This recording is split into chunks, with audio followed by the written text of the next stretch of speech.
জীবন মানে একটা মোবাইল, জীবন মানে বেড়ার বেড়ির ছবি, জিন্দিগি মানে উলঙ্গ ছবি, নর্তকী, জিনা, বেবিচার, নাচ, গান, খাড়াইয়া মোতা, মন চাইলে বন খাওয়া, মন চাইলে নেশা করা, মন চাইলে মাইয়ার পিছনে পিছনে হাঁটা, বিকাল টাইম, বিকাল 4টা থেকে সন্ধ্যা পর্যন্ত টোটো টোটো করে ঘোরা, এটার নাম জিন্দিগি। এটা বুঝি জিন্দিগি? এটা বুঝি জিন্দিগি? বলেন মিয়া, আখলাক কোথায়? জিন্দিগি কোথায়? আখিরাত কোথায়? আরে দুনিয়ার সৌন্দর্য কোথায়? এজন্য আল্লাহ রাসূল সাল্লাল্লাহু আলাইহি সাল্লামের আনুগত্য, নবীর তরিকা বাদ দিলে আর কেউ খোদার কসম অন্য কানে সৌন্দর্য পাবে না, সৌন্দর্য পাবে না। দাড়িবিহীন চেহারা পৃথিবীর চ্যালেঞ্জ। এটা 800 কোটি মানুষও যদি একসাথে পরীক্ষা দেয় তাহলে এটাই প্রমাণ হবে দাড়িওয়ালা মানুষ যারা, দাড়িওয়ালা পুরুষ যারা, তারা সুন্দর। কারা সুন্দর বলেন না? হ্যাঁ, এটাই সুন্দর। দাড়িবিহীন কোনো মানুষ দাড়িওয়ালাদের সমান সুন্দর হতে পারে না। হওয়ার যুক্তি নাই আর উপযুক্ততা নাই।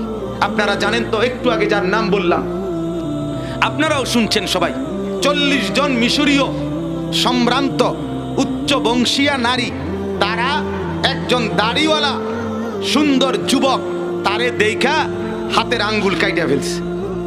সেই তিনি ইউসুফ আলাইহিস সালাম, তিনি দাড়িওয়ালা যুবক ছিলেন।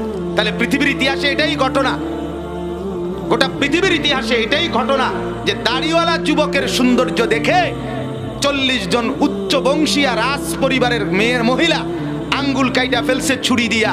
কিন্তু দাড়ি সারা বেডই দেখা এমন ঘটনা পৃথিবীতে নাই। কিলিন শেবওয়ালা বেডইতের দিকে ছাইয়া এরম ঘটনা ঘটে নাই। তারে বুঝা গেল দাড়িওয়ালা চেহারা, সুন্নতওয়ালা চেহারা, সেটা সুন্দর, সেটাই সুন্দর। সুন্নতওয়ালা জিন্দেগি সুন্দর, সুন্নতওয়ালা আখলাক সুন্দর। রাসূলুল্লাহ সাল্লাল্লাহু আলাইহি ওয়াসাল্লামের আনুগত্যের মধ্যেই সব সৌন্দর্য। বলেন আলহামদুলিল্লাহ, বলেন আলহামদুলিল্লাহ। তাইলে 2 নাম্বার আভ্যন্তরীণ যোগ্যতা, অর্থাৎ জ্ঞান, বুদ্ধিমত্তা, প্রজ্ঞা, বিচক্ষণতা, মেধা, এটা রাসূলুল্লাহ সাল্লাল্লাহু আলাইহি ওয়াসাল্লামেরই সবচেয়ে বেশি, ঠিক কি না বলেন না? 3 নাম্বার আর একটু ইহসান, দয়া। আজকে আমরা মার সন্তান, বাবার সন্তান, এগুলো তো সব ঠিক আছে, অনেক বড় দয়া।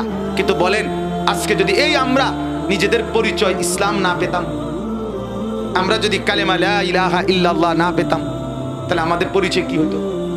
আজকের পৃথিবীর যত কাফের বেঈমানের পরিচয় কি?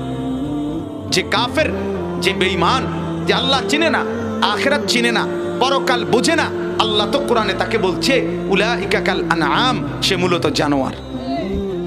তাহলে আমাকে মানুষ হিসাবে পরিচিত করছে ঈমানের কারণে।